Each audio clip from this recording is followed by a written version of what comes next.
አገር ኢትዮጵያ ውስጥ እየተደረገ ያለው ነገር አሁን እዚህ ሆናችሁ እንደምታዩት አይደለም። እሱ እንደተናገረው ነው። ለማየት ለመስማት የሚዘገንን ነው።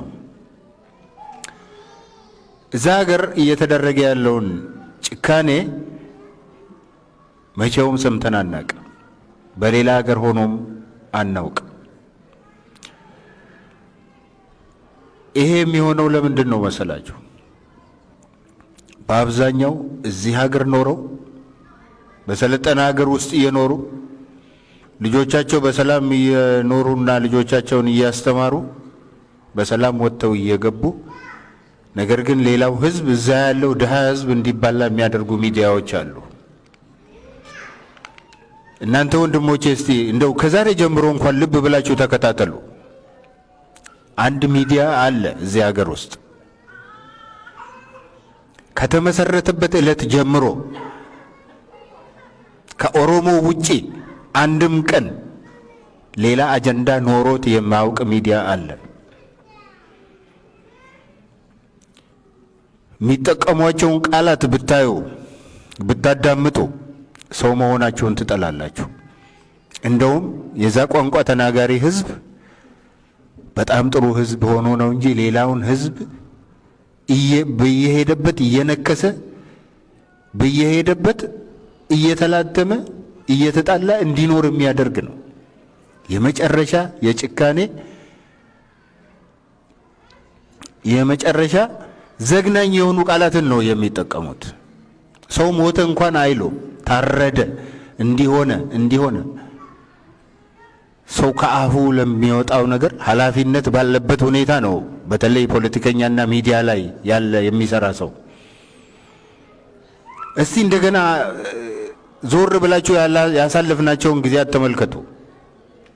እኔም የተናገርኳቸውም ይህም ሰው የተናገረውን ነገር ውሰዱና እንደገና አዳምጡ እስቲ። ከየትኛውም ብሔር ያለን ፖለቲከኛ ወይም አክቲቪስት እከሌ እንደዚህ ብለን ተናግረን አናውቅ። እውነት ለመናገር ፈልጉና ብታገኙ ውሸት ነው በሉ። እነሱ ግን አንድ ቀን ስማችንን ሳያነሱ ውለው አድሩ። በማናቸውም ትንተና ውስጥ ስለ ኦሮሞ ፖለቲከኞች ጥላቻ፣ ስለ ኦሮሞ አክቲቪስቶች ጥላቻ ብቻ ነው የሚሰበከው ቀንና ሌሊት። ይሄን ሁሉ ችሎ ያ ህዝብ መኖሩ ራሱ እውነተኛ ሰላም ወዳድ ህዝብ ስለሆነ ነው። አገሪቱ ለምን እንዲህ አይነት ትርምስ ውስጥ ገባች ለማለትም አይቻልም። ቀንና ሌሊት እንደዚህ አይነት የጥላቻ ስብከት እየተሰበከ ምን ማድረግ ይቻላል? እኛ የምንችለውን በኃላፊነት እንወጣለን። ማንንም መሳደብ አንፈልግም። መብታችንን ግን ቅንጣት ታህል ለሰው አሳልፈን መስጠት አንፈልግም።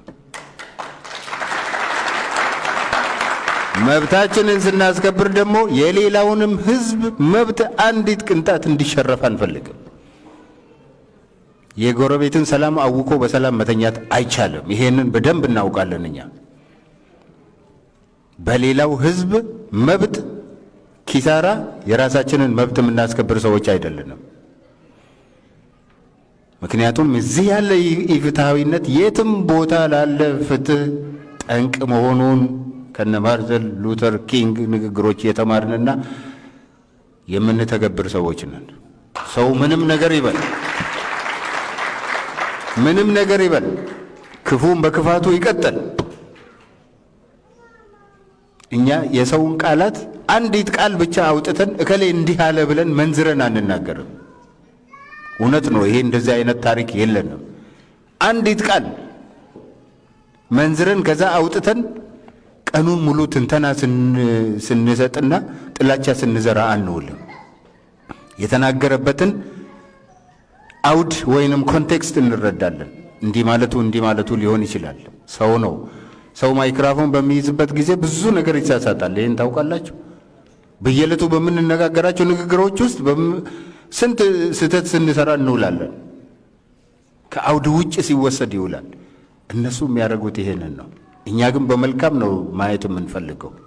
ሰዎች ሁሉ መልካም ናቸው ብለን እንጀምራለን። እኛ እነሱ ግን ሰው ሁሉ ክፉ ነው፣ በተለይ ኦሮሞ ሁሉ ክፉ ነው ብሎ ነው የሚጀምሩት። አንድ ሰሞን እኮ ሰው ይበላል ሁሉ ማለት ጀምረው ነበር። እውነት ለመናገር አሳዛኝ ነው ይሄ። ቢበላ እንኳን በላ አይባልም ነበር። እኔ በሆን አልልም ነበር።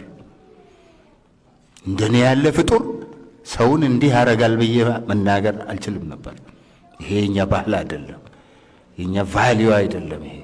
ስለዚህ እነሱንም ተመልከቷቸው እስቲ።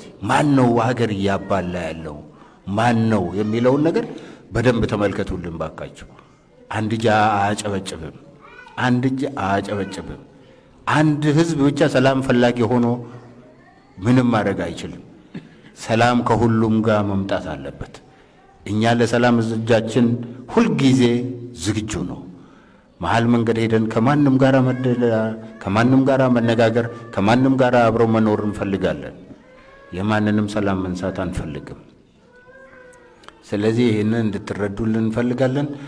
በዚህ አጋጣሚ እዚህ ቦታ ስለተገኛችሁልን በጣም እናመሰግናችኋለን፣ እንወዳችኋለን። እግዚአብሔር ያክብርልን።